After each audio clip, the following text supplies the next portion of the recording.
প্রশ্নটা দেখি, কোন আসল 3 বছরে লাভ আসলে 5,500 টাকা হয়, যেখানে লাভ আসলে 8-এর 3 অংশ লাভের হার কত? এখানে মুনাফা কথাটা বলে না, মুনাফার পরিবর্তে লাভ বলে দিছে। প্রশ্নটা গৃহায়ন ও গণপূর্ত মন্ত্রণালয় 60 মুদ্রাক্ষরিক কাম কম্পিউটার অপারেটর ছিল 16 জানুয়ারিতে। আচ্ছা, তাহলে লাভ আসলের 3/8 অংশ বা 8-এর 3 অংশ। আসল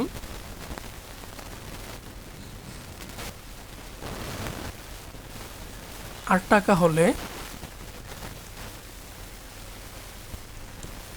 মুনাফা হবে, মুনাফা বা লাভ হবে আসলের মানে 8-এর 3/8 টাকা, তাহলে 3 টাকা। এখন আসল 8 টাকা, মুনাফা হচ্ছে 3 টাকা, অতএব মুনাফা আসল কত? 3 + 8 = 11 টাকা। ঠিক আছে। আচ্ছা, এখন দেখি যে মুনাফা আসল 11 টাকা হলে আসল কত টাকা? 8 টাকা। প্রশ্নে মুনাফা আসল 5,500 টাকা হলে আমরা আসলটা বের করব। ঠিক আছে, মুনাফা আসল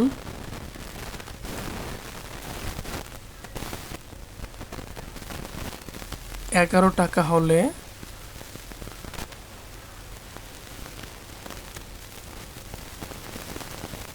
আসল সমান 8 টাকা। মুনাফা আসল 1 টাকা হলে আসল কমে যাবে 8/11 টাকা। প্রশ্নে 5,500 টাকা হলে আসল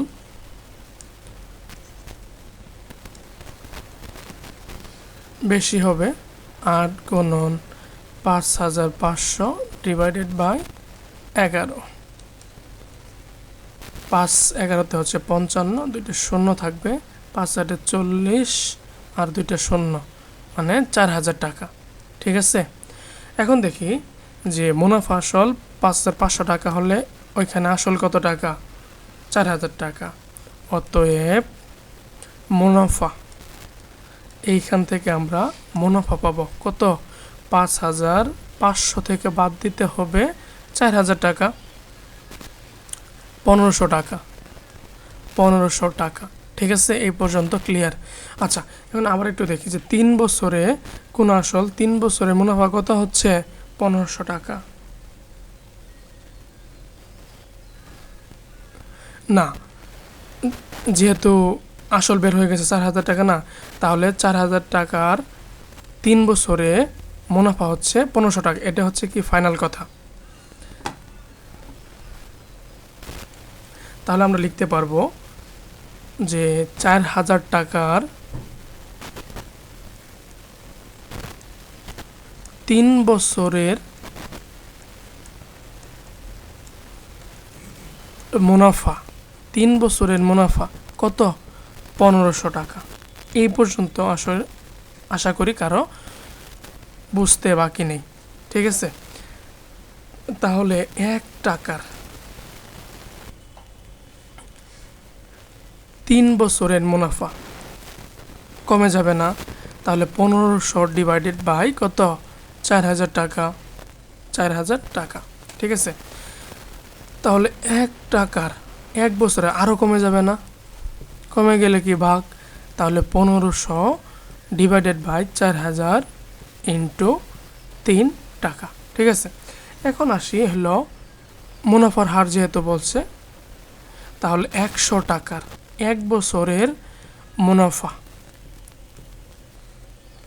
বেশি হবে 1,500 × 100 / 3/4 1200। না হলে এভাবে লিখি, যেটা লিখে ফেলছি আগে, 4,000 × 3।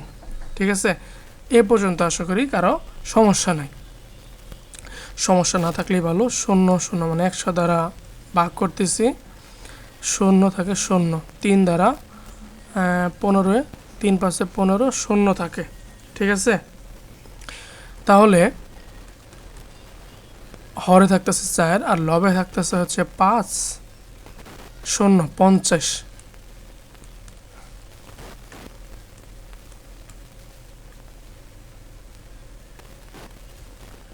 তিন 5 15 শূন্য, ঠিক আছে 4 একবার 4 1 শূন্য, 2 বার 8 2 থাকে, এটা দশমিক শূন্য, 4 5 20, অর্থাৎ 12.5 টাকা। অতএব মুনাফার হার ইকুয়াল 12.5%। ক্লিয়ার? এই প্রশ্নটা খুব বেশি পরিমাণে আসছে, ভালো করে শিখে রাখলে, রিভিশন দিলে ভুল হবে না নেক্সট টাইম। আচ্ছা, পরে আরেকটা প্রশ্ন দেখি। একটি গাড়ির চাকার পরিধি হচ্ছে 5 মিটার। একটি গাড়ির চাকার পরিধি হচ্ছে 5 মিটার এবং 1/2 কিলোমিটার, মানে সহজ ভাষায় হচ্ছে কি 2.5 কিলোমিটার। আচ্ছা, পথ অতিক্রম করতে চাকাটি কতবার ঘুরবে? আচ্ছা, কিলোমিটার আছে না, আর এখানে মিটার আছে, তাহলে আমরা 1/2 কিলোমিটার সমান হচ্ছে 2 4 আর 5 কিলোমিটার। এটা মিটার বানাই, মিটার বানাইলে হবে তার গুণ করলে 5000 ভাগ 2500 মিটার হবে। এখন যে চাকাটি 5 মিটার মানে যাইতেছে হচ্ছে কি ঘুরে, তখন একবার ঘুরে 5 মিটার যেটা ঘুরতেছে কত, একবার 5 মিটার যেটা ঘুরতেছে কতবার, একবারে কত, এই যে 2500 মিটারে কত, সহজ না? তাহলে লিখতে পারবো যে চাকাটি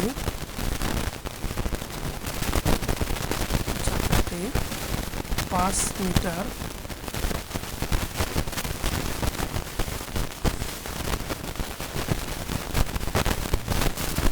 মিটার যায়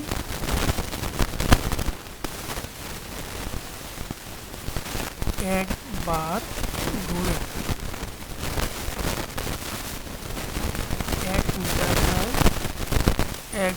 যায় 1/5 বার ঘুরে, অতএব 2500 মিটার যায় 1/2500 ডিভাইডেড বাই হচ্ছে 5 5 5 25 শূন্য, 500 বার ঘুরবে।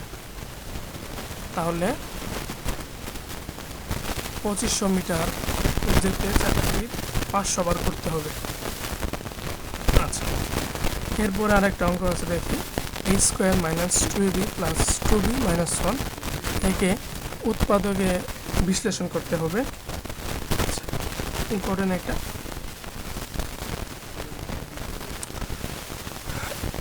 a² - 2ab + 2b - 1 দেওয়া আছে। এখন a² - 2ab + b² লিখলাম। লেখার উদ্দেশ্য কি, সূত্র বসানো, a - b²। এখন যেহেতু b² বেশি লিখে ফেলছি, b² বাদ দিয়ে দেই, আর বাকি থাকে কি +2b - 1। সমস্যা আছে কোনো? না। আচ্ছা, তাহলে এটুকু সূত্র পড়বে a - b²